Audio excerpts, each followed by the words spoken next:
But most people don't work that way, number one. And number two, if you're trying to affect the heart in prayer and you have no feeling, that's almost like death. You want to feel, close, you want to feel enthusiastic about abstract concepts, and you have no feeling at all. It's, for the spiritual person, it's tantamount to paralysis or worse. So the Zohar says, "A'or deloi slik bein nehorim evatchen lei, gufad loi slik bein nehorim evatchen lei." A piece of wood that fire doesn't catch, you have to split it into pieces, splinter it. The same thing with the body. What does it mean that there is no light of the soul coming into the body? And what exactly is this bitush, this smashing or this splitting that happens to the body? Ordinarily, you would say a person's got to go through suffering. So we're going to see a new insight into this concept, and by doing that, the person avoids having to have any spiritual, any godly intervention that will cause physical pain. So what does it mean? Pirish Nahira de Nishmasa, what is the light of the soul? Sha'ir HaNishoma, the light of the soul, the Nishoma. V'haseichel, and the intellect, Einei Meir Kol Kach Limshech Al Chumriyas Haguf, does not rule as extensively as ordinarily to contain the material instincts of the body. The body still wants its desires. Not only does it want its desires, it's demanding them.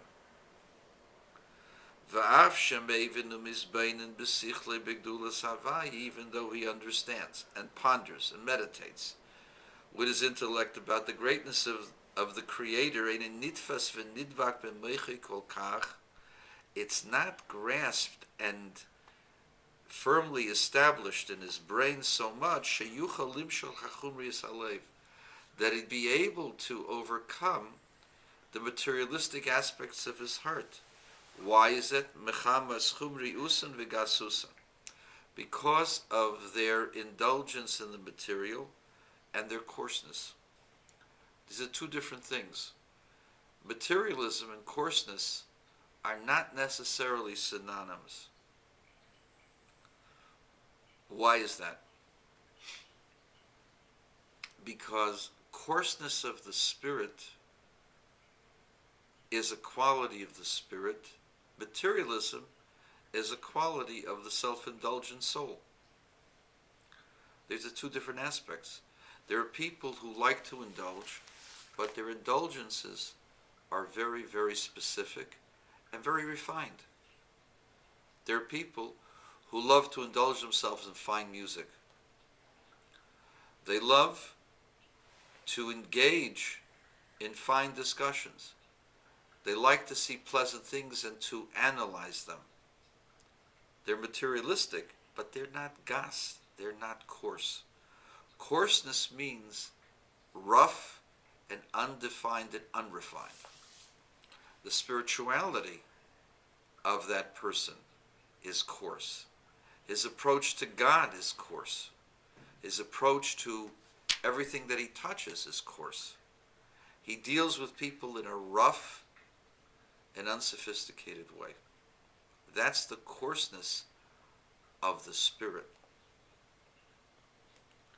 So a person who's got both things, he's got chumrius, materialism, and coarseness of the spirit, he's got a major problem, because he has no hope for wanting a higher existence. First of all, he likes materialism, and he's indulgent in materialism, and he's immersed in materialism, and that's all he wants. But then again, his sensitivities that tickle his fancy are coarse. The things that excite him are coarse. He enjoys people roughing each other up. He enjoys people insulting each other. His approach to God is, what have you done for me lately? God is the check writer in the sky. And that's called gasus, coarseness. He doesn't want God to give him insight into life. He doesn't want God to help him become a better person.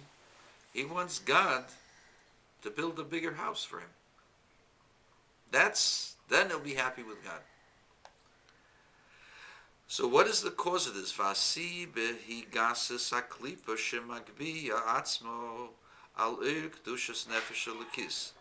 The coarseness is the coarseness of the klipa that picks itself up on the light of the holiness of the godly soul, umisateres umachshicha oira, and conceals and darkens its light.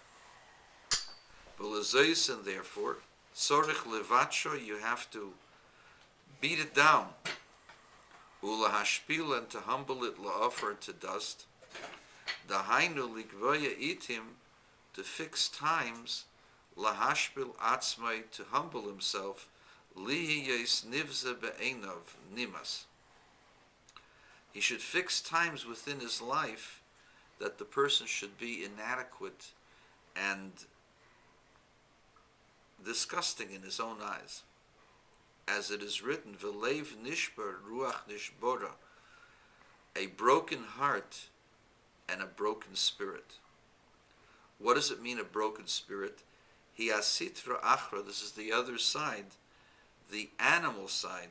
Shehi ha'odam atzmai, this is the human being himself. The human being is not the noble creature that stands for principles, equality, brotherhood, fraternity, but rather the animal soul wants a salami sandwich. The animal soul wants to drivel an 8-mile road. The animal soul doesn't want things that are refined. The animal soul wants pleasure. Pure, prust and pashut, simply put. And that's what the person really is. The person is a physical entity. That's his existence. And why should he want anything different? And the answer is, if he has a godly soul, the godly soul says, wait a second.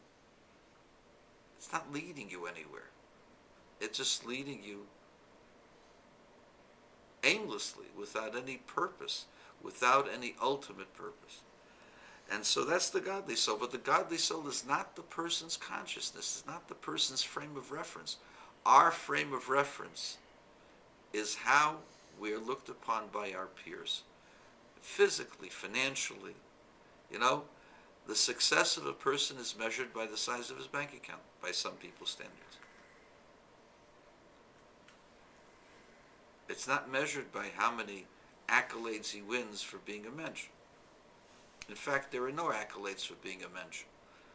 The people who are the least mentions are the ones that get the accolades. Strange society. But that's the person himself. The person himself is the physical, materialistic, grubby, grabbing, selfish element within the person. So what is the godly soul? Upon the godly soul it says, Nishom v'shenosato bi tehirahi. The soul that you've placed within me is pure. That you've placed it within me, meaning that the person himself that identifies as a person is not the pure soul. Oh, wait a second. Is that the case by everybody? He says, no. There are tzaddikim, it's only by the righteous. By them, it's the opposite. The pure soul is the godly soul. And that is the person's identity itself. And the body is called the flesh of man. As Hillel said to his pupils, when he went to eat, he says, I'm going to go ahead and do kindness with the embarrassed one. Who was the embarrassed one? That was his body. His body needed to eat. And by him, it was an embarrassment.